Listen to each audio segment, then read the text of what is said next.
Cup winners in Dubai 2015.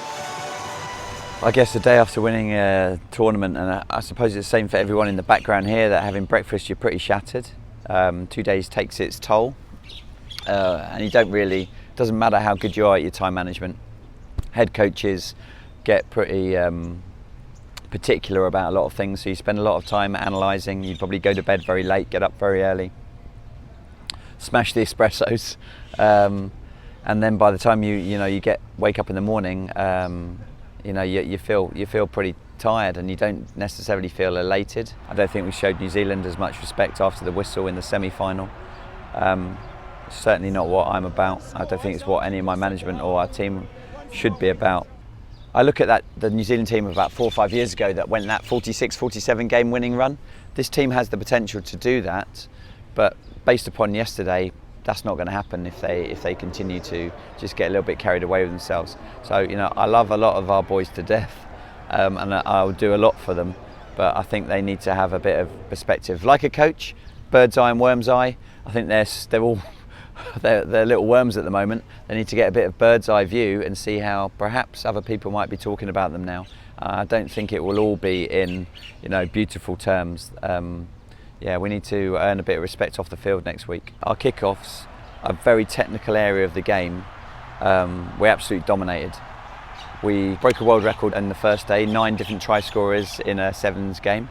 I think I'd be really interested to check the facts, but Fatimo Ravuvu hit 17 conversions in a row on the first day and only missed 2 conversions in 2 days, I think. That's technical work that we're doing. We're spending time on the ground, tons of time on catch, pass, tackle, on decision making at breakdowns in attack and defence. I just don't want any of that to fall apart by being overconfident or getting carried away with ourselves. I think it's great for the game that USA are joining the top table. Me and Mike haven't really seen eye to eye over the last few years, and we're very different coaches. The way I want to coach is very different from Mike, but Mike's doing a great job. I think he likes being an underdog, as he was with Kenya and was with USA. He's got some very good players in that USA team, and the fact that they won twice against New Zealand the weekend shows that they're not a one-trick pony. And with people like Phil Greening and Chris Brown in that group, they're going to be there or bouts. New Zealand, poor old Gordon, I spoke to him. We've yet to play them in the last 15 tournaments where they've had 12 players fit. They've always got injuries, and they'll send home. They'll probably have a charter plane for all their guys that are going home injured. And South Africa beat themselves up when they lose just one game, and that's all they lost. And they didn't defend their title in Dubai, but they looked very good. They looked very powerful and strong. And in Cape Town, you've got to mark them down as favourites. Let's talk a little bit about Samoa again. I thought they played really well. They were 20 seconds away from getting to the semi-final. And Simon with England, I thought he did brilliantly to get to the final. He had a much better second half than us. He's got some young kids there that, I didn't honestly think they would get near a final this weekend, and he's going to be really happy that he's obviously done a lot of hard work in the last few months and has done well. So you're talking about 6 or 7 sides there that are playing well. I think you're going to see lots of different finalists in the next 9 tournaments. We saw only 3 or 4 different winners last year, but I think we're going to see lots of last 4 and final 2 finalists that are going to be different this year. I think people are spending a lot of time on breakdowns, and we don't, because we want to stay on our feet, and there's a few things that we want to try to bring into the game that I think will be a new innovation in the sevens game that I don't think we're quite ready to put out into the series. It will be in the next couple of tournaments, particularly with that England final game where we had more rucks there than we had in the entire tournament. We were 0.8 rucks per try going into that final, and I think we probably hit double figures in that final.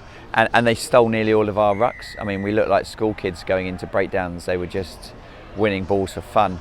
Richard de Carpentier, Alex Gray's a terrific player. James Rodwell, Phil Burgess, those guys were stealing ball for fun as their second man. The reset button in Cape Town is pretty important. It's about recovery over the next 2 or 3 days. We'll have a couple of pool sessions, a couple of hot and colds today. With a bit of luck, one of the things I guess people don't know, if you win tournaments, you're top of the upgrade list. which is one of the things that makes me the happiest. So hopefully when we get on that plane we'll turn left, and I can lie down and have a bit of a kip and watch our opponents that we're going to have in Cape Town. And the other great thing about it is I love going to South Africa for lots of reasons. Going to a second tournament that's going to be a full house in a big stadium. You know, I really enjoyed George back in the day and Port Elizabeth, and the stadium at Port Elizabeth is fantastic, but it wasn't a full house like Dubai.